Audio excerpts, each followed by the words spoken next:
Et bonjour à vous, mes chers camarades du Peuple uni pour la rénovation sociale, dont Serge Espoir Matomba est le premier secrétaire. Je vous adresse ce message à vous tous, et particulièrement à nos camarades qui sont des régions de l'Adamawa, de l'extrême nord et du nord. Ce message s'adresse à vous au moment où le pays traverse une agitation qui semble créer du flou, n'est-ce pas, en ce qui concerne l'avenir politique du Cameroun, notamment en raison des élections qui se pointent à l'horizon. Alors, je voudrais attirer votre attention particulièrement parce qu'il y a un certain nombre de choses qui pourraient vous échapper. La première des choses que je voudrais vous rappeler, c'est que vos aînés, vos parents, que sont Bello Bouba Maïgari et Issa Chiroma, qui se sont désolidarisés du RDPC, sont des personnages qui ont travaillé sous Ahidjo et qui ont travaillé également sous Paul Biya. Ils continuent d'ailleurs à travailler sous Paul Biya. Ce qui voudrait dire que, à cet âge, après un si long moment de travail, près de 50 ans ou même plus, ils sont arrivés en fin de parcours. Il n'y a aucun doute là-dessus.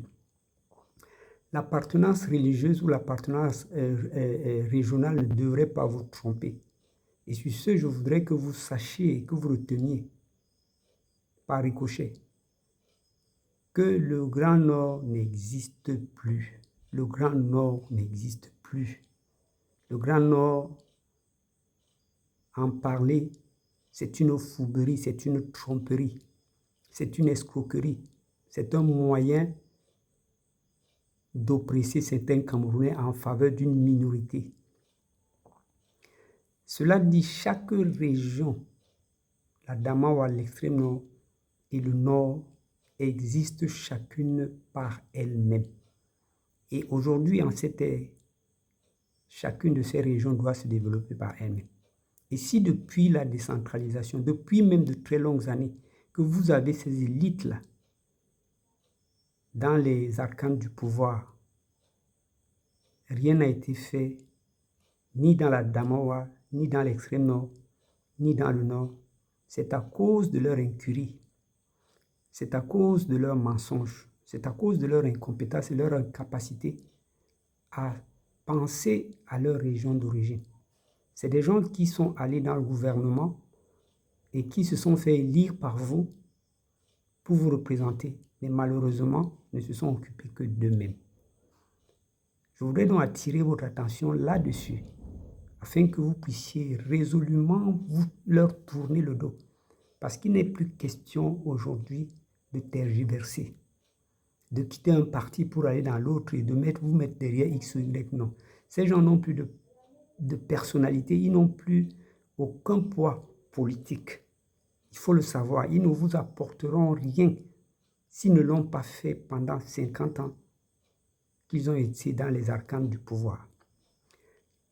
Une autre chose que je voudrais vous dire et attirer votre attention dessus, c'est que, en fait, ces gens-là, Issa Chiroma, Bello Bouba Maïgari et bien d'autres qui sont encore en poste, je cite le président de l'Assemblée nationale, Kavaï Yégué, je cite Ayan Luc et bien d'autres que vous connaissez vous-même, qui sont au pouvoir depuis de longues dates. Et je n'oublie pas ces chantres du Grand Nord qui viennent de l'extrême nord, notamment de la famille du feu Ousmane Mi.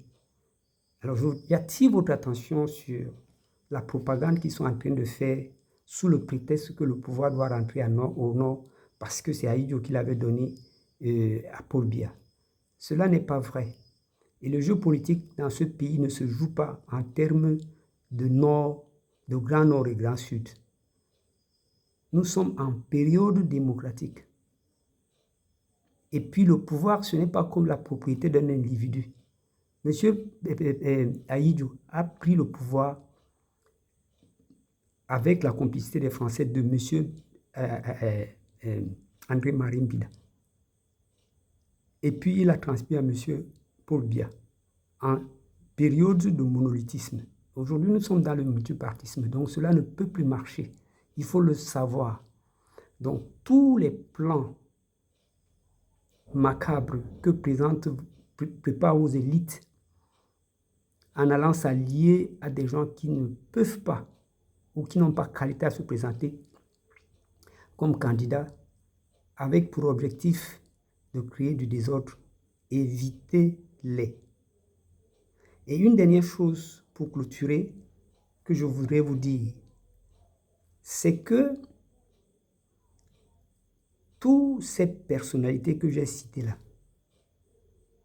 qui ont travaillé à l'époque d'Ahidjo, étaient tous moins âgés que Serge Espoir Matomba, étaient moins âgés que Cabral Libi, parce que tous accédaient à des postes de responsabilité dans notre administration. Ils avaient la trentaine.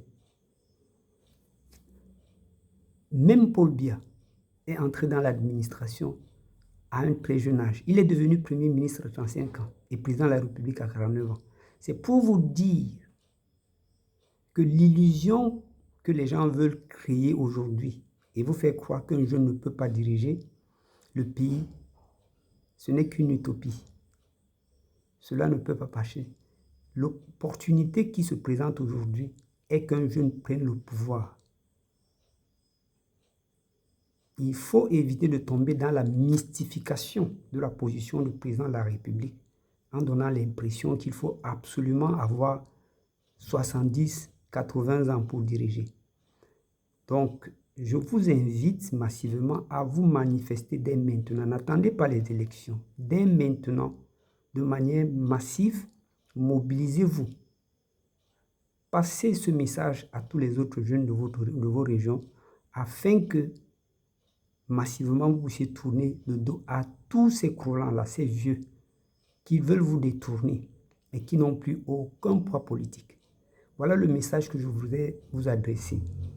Prenez-le au sérieux et mettez-le à exécution. Évitez d'être des gens qui sont instables. Soyez focalisés. Il y a un prix pour toute chose. C'est dans votre persévérance à poursuivre cette démarche que, effectivement, l'espoir dont vous vous nourrissez, vous le verrez en ayant à la tête de ce pays un jeune comme Serge Espoir Matomba au lendemain des élections prochaines que nous attendons.